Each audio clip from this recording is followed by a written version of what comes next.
नमस्ते दोस्तों, स्वागत है आपका हॉरर स्टोरी एक्स पर। आज की कहानी आपको डर के साए में ले जाएगी। तो चलिए बिना देर किए शुरू करते हैं। और हाँ, चैनल सब्सक्राइब जरूर करें ताकि हर नई कहानी आपको सबसे पहले मिले। आपका शुभ चिंतक हॉरर स्टोरी एक्स। यह कहानी शुरू होती एक ठंडी और अंधेरी रात में। आरव और मीरा शादी के बाद अपने पहले लॉन्ग ड्राइव पर निकले थे। यह उनकी खास यादगार ट्रिप थी। दोनों अपनी कार में हंसी मजाक करते हुए मस्ती कर रहे थे। रास्ता लंबा था लेकिन शांत और खूबसूरत। कुछ ही देर में उनका जीपीएस उन्हें एक शॉर्टकट दिखाने लगा जो हंटर हाईवे से होकर गुजरता था। यह रास्ता बाकी सड़कों से खाली और सुनसान था। मीरा ने हल्का सा संकोच जताया। अरफ, मैंने सुना है कि इस हाईवे पर लोग ज्यादा सफर नहीं करते। कुछ अजीब कहानियां हैं इसके बारे में। आरव हंसते हुए बोला, अरे मीरा, ये सब पुराने जमाने की बातें हैं। अब ऐसा कुछ नहीं होता। और देखो, हमें यहां से आधा घंटा बच जाएगा। मीरा ने थोड़ी हिचकिचाहट के बाद हामी भर दी। जैसे ही वे हंटर हाईवे पर पहुंचे, माहौल अचानक बदल गया। सड़क के दोनों ओर गहरे जंगल थे जिनसे ठंडी और भारी हवा आ रही। आसमान बादलों से ढका था और सड़क पर सिर्फ उनकी कार की हेडलाइट्स का उजाला था। कुछ मिनट बाद मीरा को एक अजीब एहसास हुआ। ऐसा लगा जैसे कोई उन्हें देख रहा हो। उसने पीछे मुड़कर देखा लेकिन अंधेरे के सिवा कुछ नजर नहीं आया। अरव, मुझे कुछ ठीक नहीं लग रहा, उसने धीमी आवाज में कहा।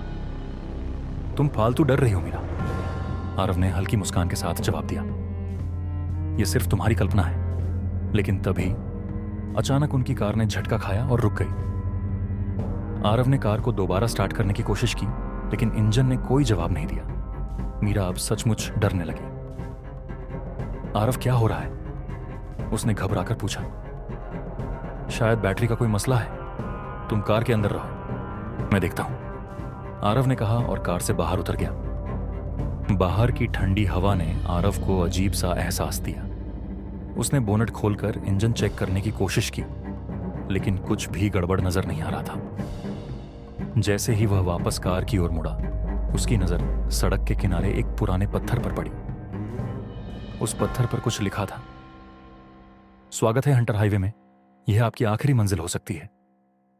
आरव ने यह पढ़ा और थोड़ा असहज महसूस किया लेकिन वह मीरा को यह नहीं बताना चाहता था। उसने कार का दरवाजा खोला और अंदर आते हुए बोला, कुछ नहीं, शायद थोड़ा वक्त लगेगा। तभी मीरा ने रियर व्यू मिरर में कुछ देखा। वह चीख पड़ी, आरव, कोई हमारी तरफ आ रहा है। आरव ने बाहर झांक कर देखा। सड़क पर कोई नहीं था। तुमने कुछ गलत देखा होगा मीरा, उसने उसे शांत करने की कोशिश की। लेकिन मीरा को यकीन था कि उसने कुछ देखा था, एक लंबी परछाई जो उनकी तरफ बढ़ रही थी। आरव ने मीरा को शांत करने की कोशिश की लेकिन उसके चेहरे पर डर साफ झलक रहा था। मीरा की आवाज कांप रही थी। आरव, मैंने सच में कुछ देखा था, वो परछाई हमारी तरफ आ रही थी। आरव ने उसे समझाने के लिए बाहर निकलकर फिर से चारों तरफ देखा। इस बार भी सड़क खाली थी, सिर्फ घना अंधेरा और हल्की ठंडी हवा। उसने खुद को तसल्ली दी और वापस कार में आकर कहा, मीरा, यहां कुछ नहीं है, यह तुम्हारा वहम है। शायद थकावट की वजह से ऐसा लग रहा है। लेकिन मीरा की नजर अब भी रियर व्यू मिरर पर जमी हुई थी। कुछ अजीब था। मिरर में एक बार फिर उसे वही साया नजर आया जो इस बार और करीब आ चुका था। वह तेजी से चिल्लाई, आरव, कार स्टार्ट करो, हमें यहां से जाना होगा। आरव ने तुरंत कार को स्टार्ट करने की कोशिश की लेकिन इंजन ने कोई जवाब नहीं दिया। बार बार कोशिश के बावजूद कार हिली तक नहीं। तभी बाहर एक अजीब सी आवाज सुनाई दी, जैसे कोई भारी चीज जमीन पर घिसट रही हो। दोनों ने डरकर बाहर झांका। सड़क पर अब धुंध फैल चुकी थी और बीच बीच में हल्की रोशनी जैसे चमक रही थी। मीरा ने डरते डरते कहा, यह धुंध पहले नहीं थी, यह अचानक कहां से आ गई। आरव कुछ कहने ही वाला था कि तभी कार की खिड़की पर जोर की दस्तक हुई। मीरा चीख पड़ी और पीछे हट गई। आरव ने धीरे धीरे खिड़की के पास जाकर देखा। वहां एक बूढ़ा आदमी खड़ा था जो एक लंबा कोट पहने हुए था। उसकी आंखें गहरे गड्ढों जैसी लग रही और उसके हाथ में एक पुराना लालटेन था। तुम लोग यहां क्यों रुके हो? बूढ़े आदमी ने धीमी मगर भारी आवाज में पूछा। आरव ने डरते डरते जवाब दिया, हमारी कार खराब हो गई है। आप कौन हैं? बूढ़े ने उनकी बात सुनी और धीरे से मुस्कुराया। यह जगह तुम्हारे लिए सही नहीं है। यह हाईवे किसी को छोड़ता नहीं। अगर जान बचानी है तो तुरंत निकल जाओ। मीरा ने घबराते हुए पूछा, आप ऐसा क्यों कह रहे हैं? यहां क्या है? बूढ़ा आदमी पलटकर धुंध की तरफ देखने लगा। यहां एक शिकारी की आत्मा भटकती है। वह बदला लेने के लिए यहां हर रात आती है। जो लोग इस हाईवे से गुजरते हैं वे उसकी शिकार बन जाते हैं, और अगर तुमने उसे देख लिया है तो बचना मुश्किल है। मीरा ने घबराकर कहा, हमें बचने का कोई तरीका बताइए प्लीज। बूढ़े आदमी ने गहरी सांस लेते हुए कहा, अगर वह तुम्हारे पास आ जाए तो उससे नजरें मत मिलाना, और इस सड़क पर एक पुरानी झोपड़ी है, वहां पहुंच जाओ, तभी तुम्हारी जान बच सकती है, लेकिन जल्दी करो। इतना कहकर वह आदमी धुंध में गायब हो गया, जैसे वह कभी वहां था ही नहीं। आरव और मीरा दोनों अब बुरी तरह डर गए थे। आरव ने आखिरी बार कार स्टार्ट करने की कोशिश की और इस बार इंजन चालू हो गया। बिना वक्त गंवाए उन्होंने गाड़ी चलानी शुरू की, लेकिन जैसे ही उन्होंने आगे बढ़ना शुरू किया, कार की हेडलाइट्स के सामने वही साया आ गया। यह अब पहले से भी ज्यादा साफ था।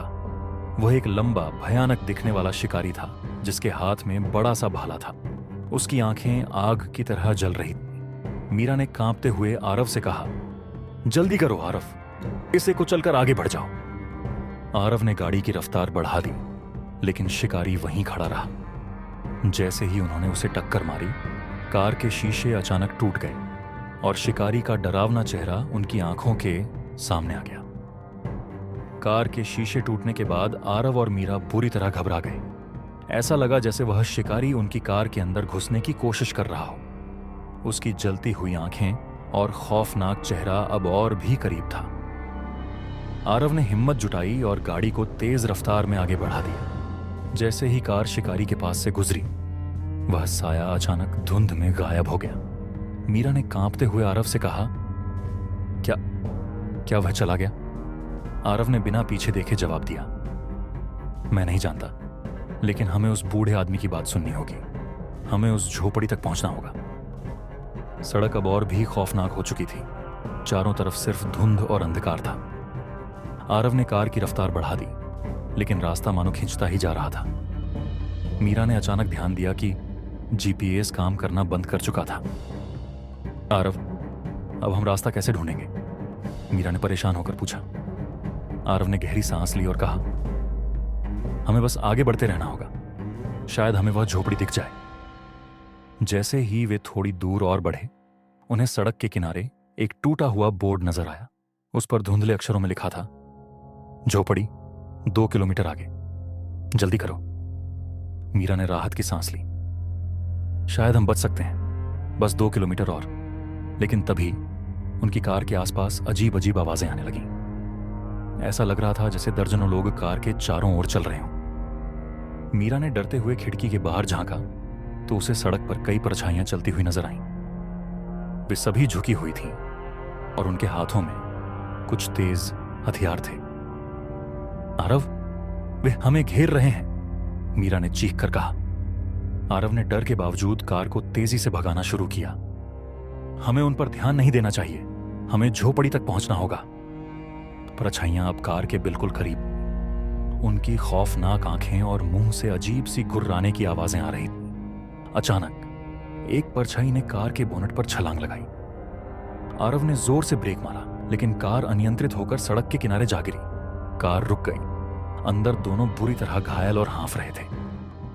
आरव ने दर्द से कहा, मीरा, हमें कार छोड़नी होगी, हमें पैदल ही झोपड़ी तक जाना होगा। मीरा ने कांपते हुए हामी भरी। दोनों किसी तरह कार से बाहर निकले और सड़क पर दौड़ने लगे। लेकिन जैसे ही वे आगे बढ़े, वह शिकारी फिर से उनके सामने आ गया। इस बार वह पूरी तरह प्रकट हो चुका था।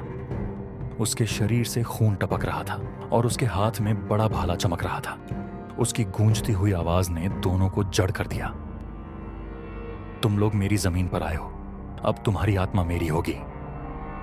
आरव ने मीरा का हाथ पकड़ा और चिल्लाया, भागो, दोनों झोपड़ी की तरफ दौड़ने लगे। शिकारी उनके पीछे था, लेकिन वह उनकी रफ्तार से कहीं तेज था। रास्ते में वे कई बार गिरते पड़ते रहे, लेकिन किसी तरह झोपड़ी के पास पहुंच गए। झोपड़ी टूटी फूटी और पुरानी थी। दरवाजा खुद से खुला हुआ था, मानो उनका इंतजार कर रहा हो। दोनों तेजी से अंदर घुसे और दरवाजा बंद कर लिया। अंदर हर तरफ अंधेरा था। केवल एक कोने में एक पुरानी मोमबत्ती जल रही थी। तभी एक धीमी आवाज सुनाई दी। तुम लोग यहां क्यों आए हो? यह झोपड़ी भी सुरक्षित नहीं है। झोपड़ी के अंदर की आवाज सुनकर आरव और मीरा के रोंगटे खड़े हो गए। अंधेरे में उनकी सांसें तेज हो गईं। आरव ने साहस जुटाकर पूछा, कौन है? आप कौन हैं? एक कोने से धीमे कदमों की आहट हुई। मोमबत्ती की रोशनी में एक बूढ़ा आदमी प्रकट हुआ। यह वही व्यक्ति था जिसे उन्होंने पहले हाईवे पर देखा था। उसकी आंखें इस बार गंभीर थीं और उसने अपने हाथ से एक पुरानी किताब उठाई। मैंने कहा था कि यह हाईवे तुम्हारे लिए सही नहीं है, उसने गंभीर आवाज में कहा, लेकिन अब तुम यहां हो और यह शिकारी तुम्हें छोड़ने वाला नहीं है। मीरा ने कांपते हुए पूछा, आप हमें बचाने में मदद क्यों नहीं करते? क्या आप जानते हैं कि यह सब क्यों हो रहा है? बूढ़े आदमी ने गहरी सांस ली और कहा, यह शिकारी सिर्फ उन लोगों का शिकार करता है जिनका खून उसके अतीत से जुड़ा है। मीरा, तुम और तुम्हारा परिवार ही इसका असली लक्ष्य हो। मीरा ने चौंक कर कहा, मेरा परिवार? लेकिन हमसे इसका क्या लेना देना है? बूढ़े आदमी ने किताब खोलकर दिखाया। उसमें हंटर हाईवे के पुराने किस्से लिखे थे। उसने बताया, सालों पहले इस हाईवे पर एक निर्दोष शिकारी को मार डाला गया था। तुम्हारे पुरखों ने उसे धोखे से बुलाया और उसकी जमीन छीनने के लिए उसकी हत्या कर दी। उसकी आत्मा आज भी बदला लेने के लिए भटक रही है। जो भी इस खून के रिश्ते से जुड़ा है वह इसका शिकार बनता है। मीरा ने फूट फूट कर कहा, लेकिन मैंने कुछ नहीं किया, वह क्यों मुझे मारना चाहता है? बूढ़े ने गंभीरता से कहा, उसकी आत्मा तब तक चैन नहीं पाएगी जब तक तुम उसके साथ न्याय नहीं करोगी, लेकिन इसके लिए तुम्हें उसे रोकना होगा। तभी झोपड़ी के बाहर भयानक आवाजें गूंजने लगीं। शिकारी ने उनकी मौजूदगी भांप ली थी। उसकी परछाई झोपड़ी के चारों ओर घूमने लगी। दरवाजा तेजी से कांपने लगा, जैसे वह किसी भी पल टूट जाएगा। बूढ़े ने जल्दी से मीरा को एक तलवार दी। यह शिकारी की ही तलवार है, इसे लेकर उसकी आत्मा का सामना करो, लेकिन याद रखना, डरना मत, वह तुम्हारे डर से ताकतवर बनता है। आरव ने मीरा का हाथ पकड़ा। हम साथ हैं, हम इसे हराएंगे। मीरा ने सिर हिलाया और तलवार थाम ली। दरवाजा टूटते ही शिकारी अंदर दाखिल हुआ। उसका चेहरा पहले से भी ज्यादा खौफनाक लग रहा था। उसकी जलती हुई आंखें मीरा पर टिकी थीं। अब तुम मुझसे नहीं बचोगी, शिकारी गरजा। मीरा ने साहस जुटाया और शिकारी की आंखों में देखा। तुम्हारे साथ जो हुआ वह गलत था, लेकिन मैं तुम्हें और किसी को नुकसान नहीं पहुंचाने दूंगी। शिकारी ने हमला किया, लेकिन मीरा ने तलवार से उसका वार रोक लिया। आरव ने पीछे से लकड़ी का एक टुकड़ा उठाकर शिकारी का ध्यान भटकाने की कोशिश की। इसी बीच मीरा ने तलवार से शिकारी के दिल पर वार किया। शिकारी चीखा और जलने लगा। उसकी आवाज झोपड़ी के अंदर गूंजने लगी। कुछ ही पलों में उसकी परछाई धुएं में बदलकर गायब हो गई। झोपड़ी शांत हो गई। बूढ़े आदमी ने कहा, तुमने उसे रोक दिया, अब उसकी आत्मा को शांति मिल गई है, लेकिन याद रखना, उसकी जमीन पर दोबारा कदम न रखना। मीरा और आरव ने राहत की सांस ली। दोनों ने झोपड़ी से बाहर कदम रखा। अब हंटर हाईवे पर अंधेरा नहीं था। धुंध छंट चुकी थी और आसमान पर चांद चमक रहा था। दोनों ने बूढ़े आदमी का शुक्रिया अदा किया और अपनी कार की तरफ बढ़े, लेकिन जब उन्होंने पलटकर झोपड़ी की ओर देखा तो वह गायब हो चुकी थी, जैसे वहां कभी कुछ था ही नहीं। आरव और मीरा सुरक्षित घर लौट आए, लेकिन उन्होंने हंटर हाईवे का खौफ कभी नहीं भुलाया। यह घटना हमेशा उनकी यादों में एक डरावनी कहानी बनकर रह गई, जिसे वे कभी किसी और को सुनाने की हिम्मत नहीं कर सके। हंटर हाईवे का साया अब खत्म हो चुका था, लेकिन उसकी दहशत हमेशा जिंदा रहेगी।